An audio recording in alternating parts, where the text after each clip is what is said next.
Selamat pagi pemirsa, kami memiliki sejumlah informasi terkini mengenai konflik yang terjadi di wilayah Timur Tengah.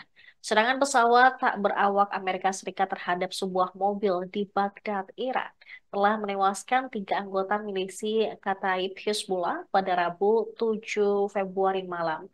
Korban tewas termasuk seorang komandan operasi Kataib Hizbullah.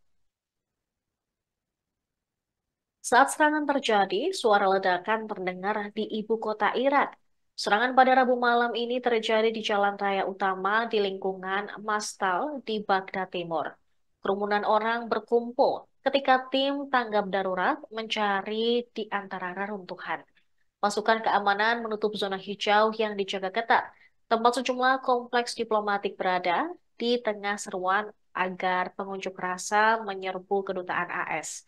Komandan Pusat Amerika Serikat atau CENTCOM mengatakan komandan yang terbunuh telah menjadi sasaran sebagai tanggapan atas serangan terhadap anggota militer mereka yang tewas beberapa waktu lalu di perbatasan Yordania. Menurut CENTCOM, anggota senior Kataib Hezbollah yang tewas memiliki peran penting dalam operasi mereka. Dia dikatakan bertanggung jawab secara langsung, merencanakan, dan berpartisipasi dalam serangan terhadap pasukan AS di wilayah tersebut. CENTCOM mengklaim tidak ada indikasi kerusakan tambahan atau korban sipil lainnya. Dua pejabat milisi yang didukung Iran di Irak mengatakan bahwa salah satu dari 3 orang yang terbunuh adalah Wissam Mohammed Abu Bakar al-Saadi, komandan yang bertanggung jawab atas operasi Kataib Hizbullah di Suriah. Hased al-Shaabi, sebuah koalisi paramiliter pro-Iran yang sekarang terintegrasi ke dalam pasukan keamanan reguler Irak, juga mengonfirmasi kematian al-Saadi dalam sebuah pernyataan. Bereaksi terhadap kematian komandan tersebut, gerakan Al-Nujaba pro-Iran Irak dalam sebuah pernyataan menjanjikan serangan balasan. Hamas juga mengutuk yang mereka anggap sebagai pelanggaran kedaulatan dan keamanan Irak tersebut. Sebelumnya, Amerika Serikat menyalakan perlawanan Islam di Irak, sebuah koalisi besar milisi yang didukung Iran atas serangan militer mereka di Yordania. Para pejabat AS mengatakan mereka mencurigai Kataib Hezbollah yang memimpin serangan tersebut.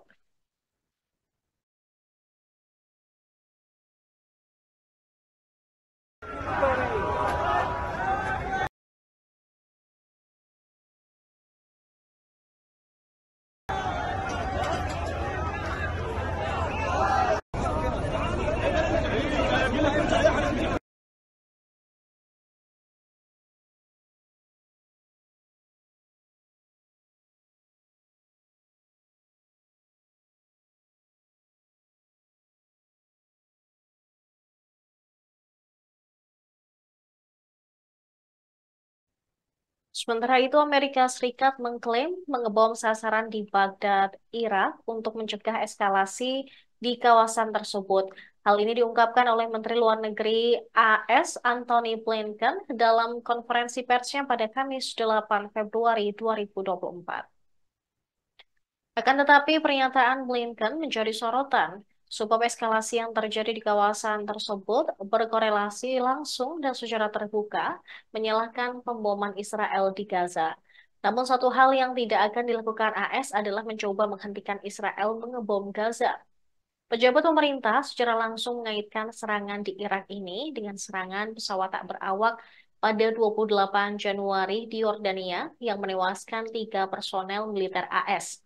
Pejabat pemerintah AS juga mengatakan bahwa ini belum berakhir, bahwa akan lebih banyak serangan yang terjadi pada waktu dan tempat yang ditentukan oleh Amerika. Serangan yang dilakukan oleh AS pada Rabu malam adalah yang kedua yang dilakukan Washington sebagai respons multi-tingkat terhadap serangan pesawat tak berawak yang dilakukan Iran yang menewaskan 3 tentara mereka.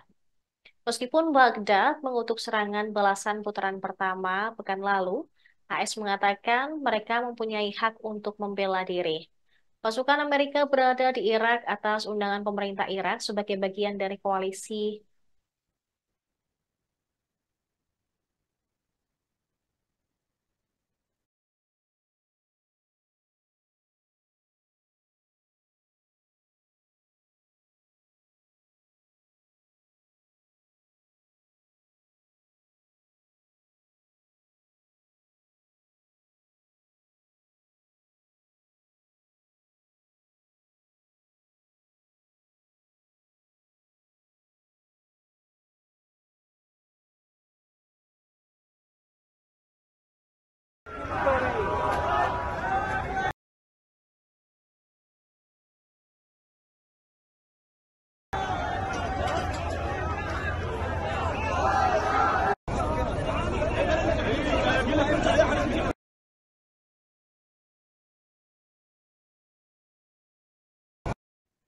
Perdana Menteri Israel Benyamin Netanyahu menolak persyaratan gencatan senjata di Gaza yang diusulkan oleh Hamas pada Rabu 7 Februari 2024.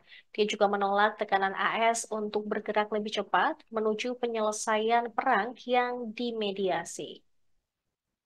Sebelumnya, Hamas mengajukan proposalnya untuk mengakhiri pertempuran secara permanen pada Selasa malam melalui mediator Qatar dan Mesir. Mereka merinci rencana 3 fase yang akan berlangsung selama 4,5 bulan. Namun secara terang-terangan, Netanyahu mengatakan tidak ada solusi terhadap masalah keamanan Israel kecuali kemenangan mutlak atas Hamas.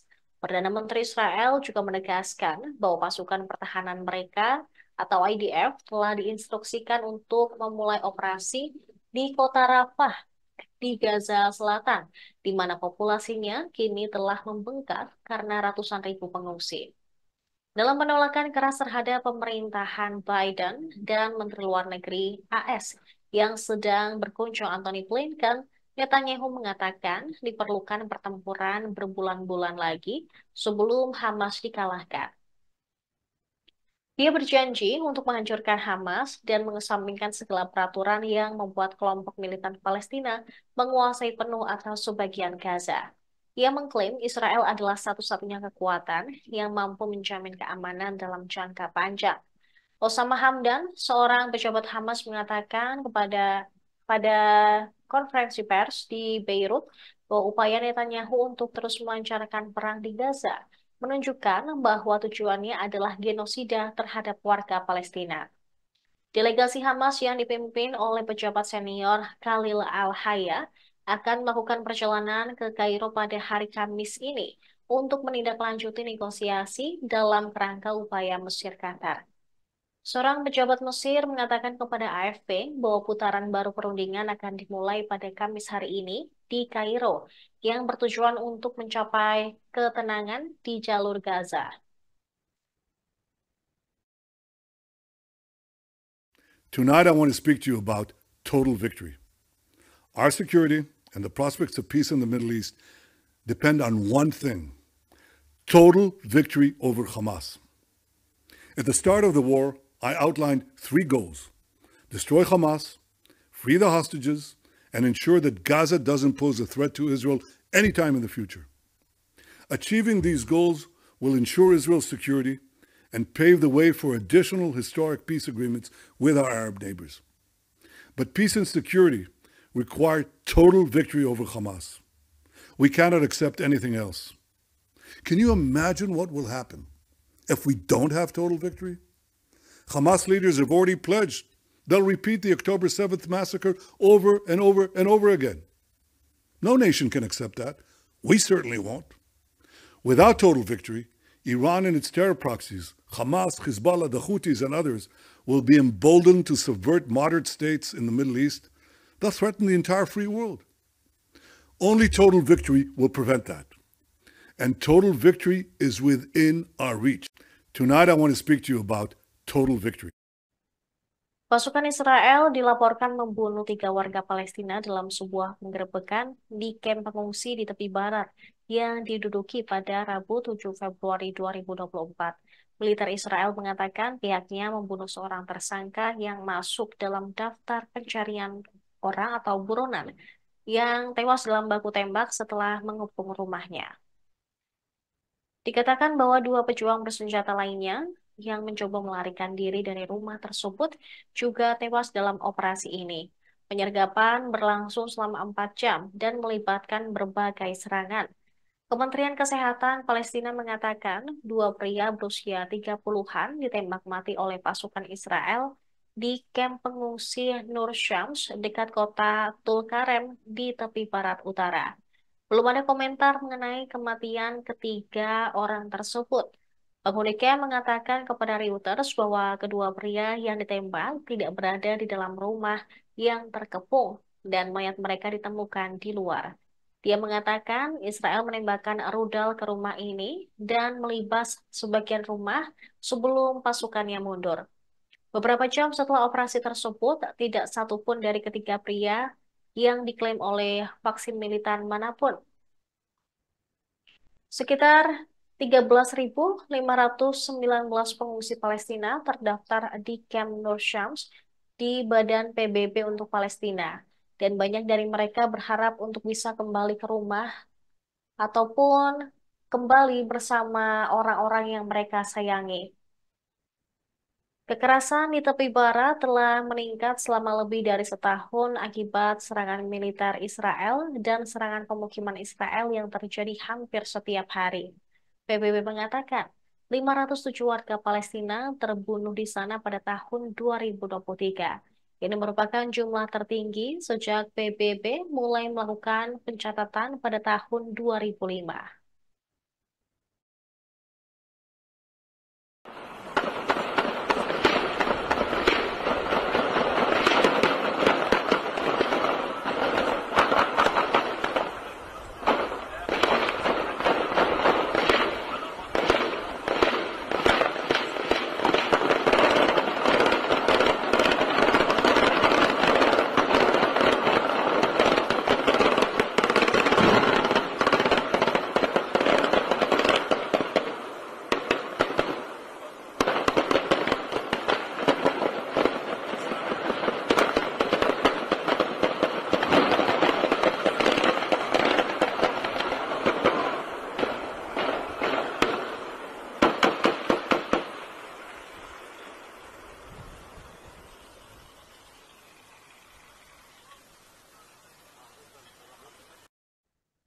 Demikian informasi saat ini, namun jangan kemana-mana karena selanjutnya akan ada beragam program lainnya hanya di Tribun News. Download Tribun X sekarang, menghadirkan lokal menjadi Indonesia.